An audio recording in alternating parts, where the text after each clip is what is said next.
ኮካ ኮላ በ1886 ዓመተ ምህረት ነበር። ቦታው አትላንታ ጆርጂያ። ጆን ስቲት ፔምበርተን የተባለ አንድ ሰው ፋርማሲስት እና የቀድሞ ወታደር በአዲስ የመድኃኒት ቀመሮች ላይ ሙከራ ያደርግ ነበር። በጦርነት የቆሰለና በሞርፊን ሱስ የተያዘው ፔምበርተን አማራጭ የህመም ማስታገሻ ይፈልግ ነበር። በመጨረሻ የፈጠረው ግን በጣም የተለየ ነገር ነበር። የኮካ ቅጠልን ወይም ኮኬን ለመስራት የሚያገለግለውን ተክል በካፊን የበለጸገ የኮላ ፍሬ ጋር ቀላቀለ።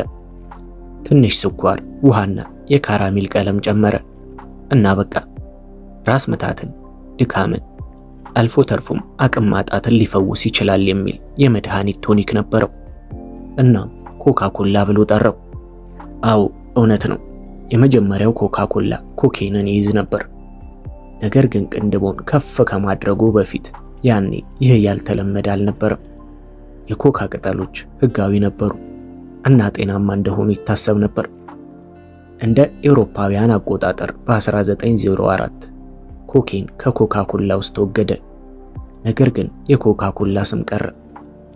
እውነተኛው አስገራሚ ነገር እስካሁን ድረስ ኮካ ኮላ አሁንም ዲኮኬን የተደረገ የኮካ ቅጠሎችን ይጠቀማል። እነሱንም ወደ ሀገር ውስጥ ለማስገባት በህጋዊ መንገድ በተፈቀደው በአሜሪካ ፋብሪካ ውስጥ የሚዘጋጁ ናቸው። እዚህ ላይ ነው ነገሮች ሚስጥራዊ የሚሆኑት። የኮካ ኮላ ቀመር በዓለም ላይ በደንብ ከተጠበቁ ሚስጥሮች አንዱ ነው።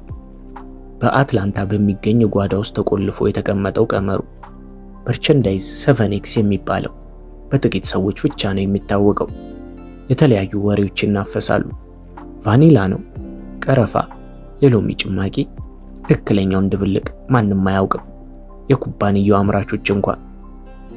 ፔምበርተን በ1888 ከሞተ በኋላ አሳ ቻንድለር የተባለ ነጋዴ የኮካ ኮላን መብት $2300 ብቻ ገዛ።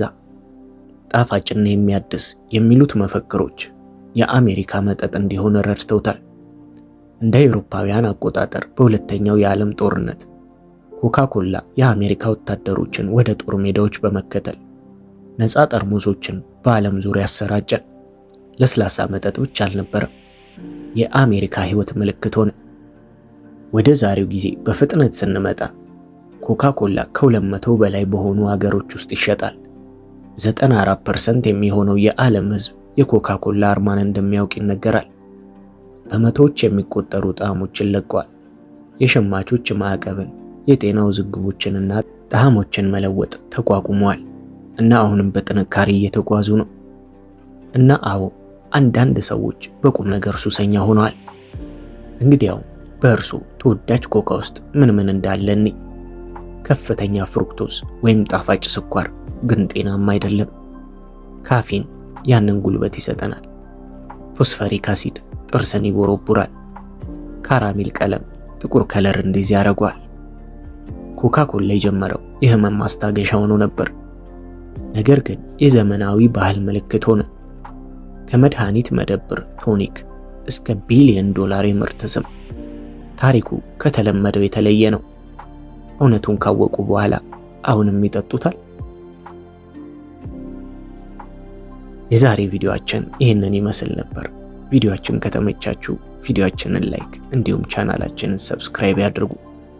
በቀጣይ በሌላ ቪዲዮ እስከምንገናኝ ቻው፣ ቸር ሰንብቱ።